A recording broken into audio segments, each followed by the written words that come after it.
Hello मेरे प्यारे बच्चों, आपके अपने YouTube चैनल पीके क्लासेस 92 में आपका हार्दिक स्वागत है। बच्चों, आज का जो हमारा टॉपिक है वो है यूपी ट्रिपल एस सी पेट के रीजनिंग टेस्ट पेपर नंबर 8 पर। आज हम इस पर चर्चा करेंगे।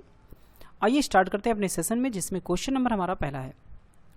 बच्चों, एक दिन में एक घड़ी की सुइयाँ आपस में कितनी बार मिलती है, ये हमारा प्रश्न है। तो आपस में मिलने का मतलब होता है बच्चों कि 0 डिग्री का कोण बना देना। क्या होगा? 0 डिग्री का कोण, ये होता है आपस में मिलने का मतलब।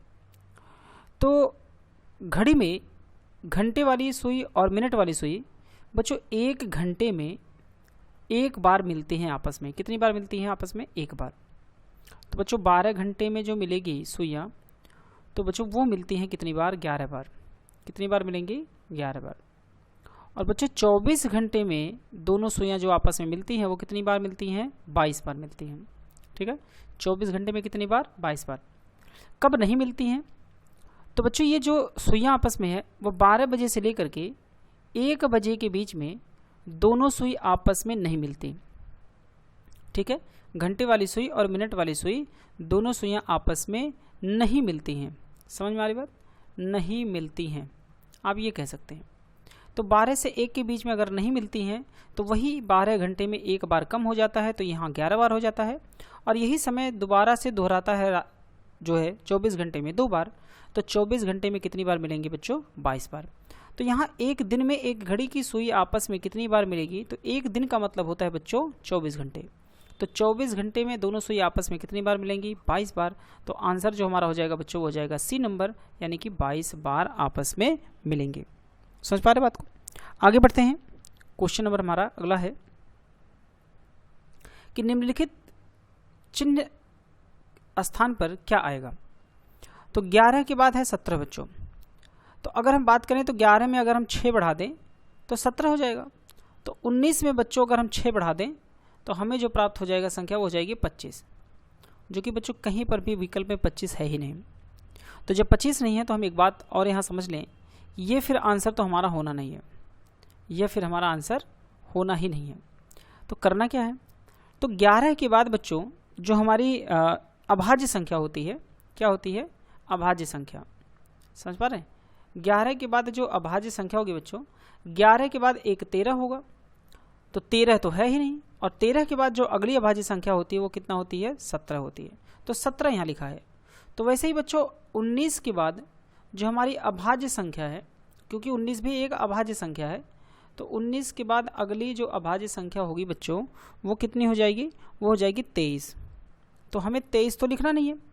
23 के बाद जो अगली अभाज्य संख्या होगी बच्चों वो हो जाएगी कितनी? 29। तो हमारा आंसर जो होगा बच्चों क्या जाएगा? 29 ही हो जाएगा। Option number B is the right answer, 29 हो जाएगा। ठीक है, क्वेश्चन हमारा अगला है तीसरा नंबर। एक कथन के बाद 2 तर्क दिए गए हैं। यह बताएं कि कौन सा तर्क कथन के संबंध में सशक्त है, यानी कि मजबूत है। कथन दिया बच्चों कि क्या हमें अधिक पारंपरिक दवा का सहारा लेना चाहिए? क्या हमें अधिक पारंपरिक दवा का सहारा लेना चाहिए? तो बच्चों यहाँ पे जो तर्क दिया हुआ है वह कि हाँ, जैसा कि नए अध्ययन बताते हैं कि विभिन्न औषधीय प्रणाली के लिए वैज्ञानिक आधार है। तो वैज्ञानिक आधार है तो विज्ञान ही हर चीज़ों को डेवलप कर रहा है, तो हमारा तर्क बिल्कुल सही है। नए अध्ययन के आधार पर हमें पारंपरिक दवा का सहारा लेना चाहिए और लेंगे तभी हमारी बीमारियां ठीक होंगी। दूसरा है कि नहीं, हालांकि हम पारंपरिक दवाओं का सहारा ले सकते हैं पर आधुनिक दवाएं और प्रक्रियाएं तुरंत राहत प्रदान करती हैं। ये भी ठीक है बिल्कुल हमारा। तो दूसरा भी तर्क हमारा क्या बच्चों? सही है। तो इसका आंसर जो हो जाएगा बच्चों हमारा क्या होगा? वो सी नंबर हो जाएगा, यानी कि फर्स्ट और सेकंड दोनों ही सशक्त तर्क मजबूत है, यानी कि दोनों ही सही है। ठीक है, क्वेश्चन हमारा अगला है नेक्स्ट नंबर कि निम्न में से 3 एक समान हैं और इसलिए एक समूह बनाते हैं। कौन सा समूह का हिस्सा नहीं है? कौन सा समूह का हिस्सा नहीं है? तो बच्चों हमें इसमें से अलग करना है कि इसमें कौन जो अलग हो जाएगा, भिन्न हो जाएगा। ठीक है, हिस्सा समूह से नहीं है। तो सबसे पहले बच्चों क्या है? याला। ठीक है, क्या है? याला है। इसको कहीं कहीं पर अयाला भी लिख दिया जाता है, अयाला, लेकिन इसका एक्चुअल में याला ही नाम है। ठीक है, याला कहा जाता है। याला के बाद बच्चों है एक है सरकी। क्या है? सरकी। और दूसरा है नोटे। क्या बच्चों? नोटे है। ये तीनों ही क्या हैं, पवने हैं। पवने मतलब होती हैं हवाएं, ठीक है। ये क्या है, पवने हैं बच्चों, यानी कि हवा से संबंधित है ये, ठीक है। अब ये कौन सी हवा है, ये बात समझे ध्यान से, यानी कि सभी पवने हैं, हवाएं हैं, ठीक है। अयाला जो है बच्चों एक प्रकार की स्थानीय गर्म हवा है, ठीक है। तो ये हवा जो होती है ना बच्चों, जो अयाला याला है, यानी कि अयाला भी पढ़ते हैं या कहीं कहीं पर याला भी पढ़ते हैं इसे, ठीक है। तो यह एक प्रकार की क्या है बच्चों, यह गर्म हवा है, क्या है, गर्म हवा है, ठीक है। और ये जो है ज़्यादातर मुख्य रूप से फ्रांस के कुछ हिस्सों में चलती है। कहाँ चलती है बच्चों, ये फ्रांस के कुछ हिस्सों में चलती है। इसका बच्चों आता है सर्की। सर्की जो है बच्चों ये पूर्वी हवा है, क्या है, यह पूर्वी हवा है, ठीक है। और ये विशेषकर जो है जो मध्य पूर्व है, विशेषकर पारस की खाड़ी के क्षेत्र में चलती है ज़्यादातर ये, ठीक है, पारस की खाड़ी की तरफ, ठीक है। इसका बच्चों एक हमारा है नोर्टे।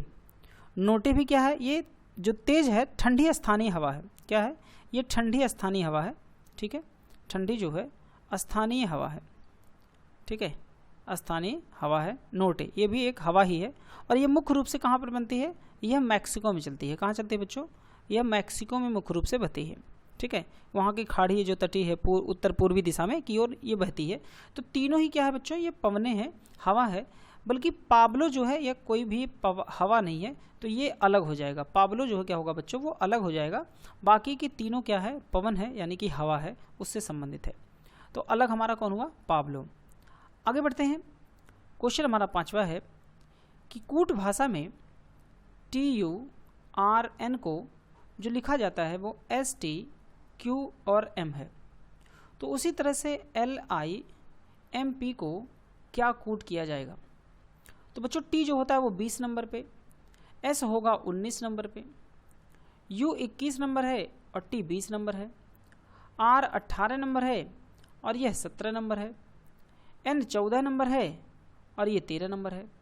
तो हमें क्या करना है बच्चों, इसमें तुलना करना है पहले अक्षर का पहले अक्षर से। सबसे बेसिक तुलना यही होता है। अगर ऐसी तुलना करने पे ना बने तो हम कुछ और नियम लगाते हैं। फिलहाल हम ऐसे पहले इसको तुलना कर लेते हैं। तो यहाँ 20 है बच्चों, यहाँ 19 है, तो यहाँ हमने देखा -1 हुआ है। फिर बच्चों यहाँ 21 है, फिर यहाँ 20 है, यहाँ भी -1 हुआ है। यहाँ 18 है, यहाँ 17 है, यहाँ भी -1 हुआ है। और यहाँ 14 है, यहाँ 13 है, यहाँ भी -1 हुआ है। तो सभी में -1 करना है, तो हम यहाँ भी -1 कर देंगे। 12, 9, 13 और 16। तो सबसे पहले 12 में से हमें -1 करना है, तो बच्चों यहाँ हो जाएगा 11 और 11 नंबर पे कौन होगा, K हो जाएगा। फिर 9 में से हमें फिर से बच्चों यहाँ -1 करना है और 9 में से -1 करेंगे तो बच्चों यहाँ 8 होगा, 8 नंबर पे क्या आएगा, H आ जाएगा। फिर यहाँ 13 है और 13 में -1 करेंगे तो बच्चों यहाँ हो जाएगा 12 और 12 नंबर पे जो बनेगा बच्चों वो L हो जाएगा।